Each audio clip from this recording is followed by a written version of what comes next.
Al Congreso llegó una de las promesas de campaña del presidente Gustavo Petro, la reforma a la educación. Este proyecto de ley estatutaria busca promover una transformación cultural de la sociedad y retoma la promesa de convertir la educación en Colombia en todos sus niveles en un derecho que promueva el bien común y que no es un privilegio de unos pocos.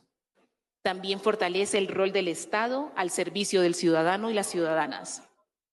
Fomenta un sistema educativo que procura por el desarrollo integral de la felicidad. El proyecto genera preocupación en algunas universidades como la Javeriana, los Andes, la Sabana y EAFIT.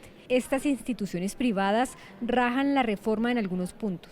Retroceder en el fortalecimiento del sistema mixto es retroceder en el derecho a la educación, y lo que queremos es todo lo contrario, aportar desde todos los sectores para que la educación sea un derecho para todos los colombianos, pero una educación con calidad, porque una educación sin calidad es una promesa incumplida, es una frustración para nuestros jóvenes. Invitamos a proteger un sistema mixto de educación en el que los actores públicos, privados y mixtos podamos seguir aportándole a la transformación de este país como lo hemos venido haciendo.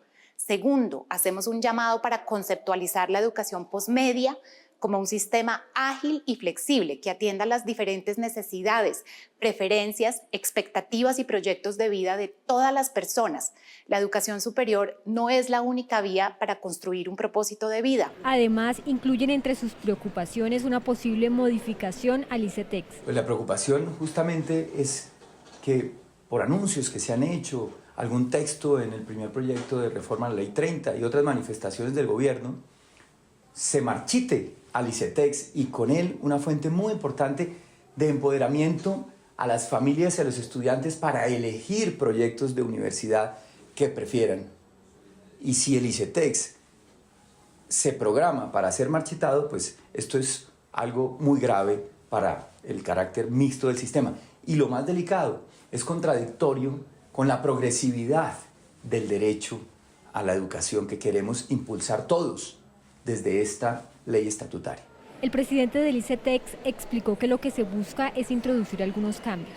Hay en este momento 3 iniciativas: la reforma a la Ley 30, la reforma estatutaria a la educación y la reforma a ICETEX. En ninguna de ellas se habla de la eliminación o de la extinción de ICETEX. Precisamente el proyecto de ley que estamos trabajando para fortalecer ICETEX busca que las condiciones de crédito que se otorgan sean más justas, con mejores condiciones, mejores tasas, para acompañar los proyectos de vida de los jóvenes con un acompañamiento maravilloso a este sistema mixto de educación superior. Por eso hemos adelantado diferentes mesas de trabajo con actores y lo seguiremos haciendo para que de esa manera se genere una tranquilidad de que hay ICETEX para rato, y sobre todo que queremos seguir acompañando los proyectos de vida, pero con mejores condiciones de crédito de todos los estudiantes del país. En el Congreso hay opiniones divididas frente a esta nueva reforma social del gobierno. En ningún momento el proyecto de ley estatutaria plantea una estatización del sistema de educación superior ni acabar con el modelo mixto. Lo que sí hace el proyecto es reconocer que la principal responsabilidad del Estado colombiano es con las universidades públicas, con las universidades estatales que llevan décadas luchando por presupuesto y viendo cómo los recursos de nuestros impuestos terminan en las universidades privadas a través de programas como Serpi lo paga y a través del ICETEX, mientras a ellas se les caen los techos, no tienen recursos para contratar profesores y aún así con las uñas siguen estando dentro de los rankings como las mejores universidades de Colombia. Así que es lamentable que las universidades privadas interpreten el fortalecimiento de la educación pública y la eliminación de barreras para el acceso a la educación como un marchitamiento de las universidades privadas. No discutir la reforma a la educación con importantes universidades privadas es negar la opinión de expertos en la materia. Incluso muchas de esas universidades privadas están dentro del ranking de las mejores universidades de América Latina. Invitamos al gobierno que para esta reforma convoque al diálogo y al consenso. Uno de los polémicos artículos es el que da facultades al presidente Gustavo Petro para que expida decretos que establezcan las fuentes de financiación. Y entonces, ¿de dónde debe salir la plata? Y entonces, ¿qué se debe hacer? Porque gracias al ICETEX muchísimas personas lograron estudiar en universidades privadas. Esto no va en desmedro de la universidad pública.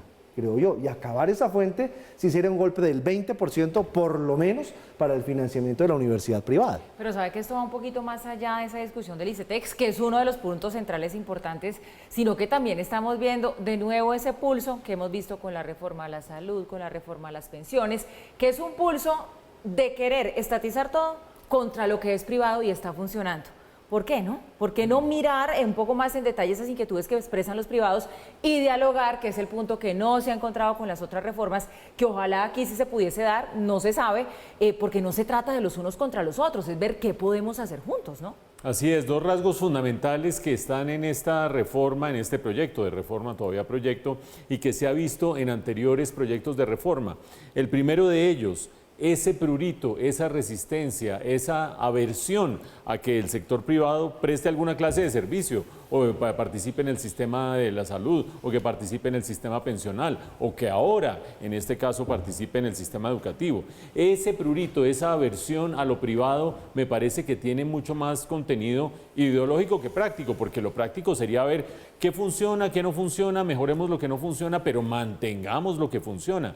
Y aquí es claro que hay una aversión al sector privado que perjudica incluso a personas de bajos recursos, porque las personas de bajos recursos, que es por lo que uno se debería preocupar, redistribución del ingreso, posibilidad de que la educación tenga juegue ese rol de dinamizador social, pues no, entonces lo vamos a circunscribir a unas entidades educativas, no vamos a apoyar la demanda en otras entidades educativas, etcétera, etcétera. Primer gran rasgo. Segundo gran rasgo común a las anteriores reformas, es esa apariencia de concertación con las partes involucradas, se sientan, se discuten, se mandan documentos, se mandan propuestas y a la hora del té en el proyecto de reformas, la pasó en la salud, está pasando en este caso en la reforma de la educación y pasó por supuesto en la reforma laboral que se terminó hundiendo y que se volvió a presentar sin incluir los comentarios del sector privado, pues vuelve a ser, discutamos, reunámonos, sentémonos que aquí vamos a concertar, no se concerta absolutamente nada y se saca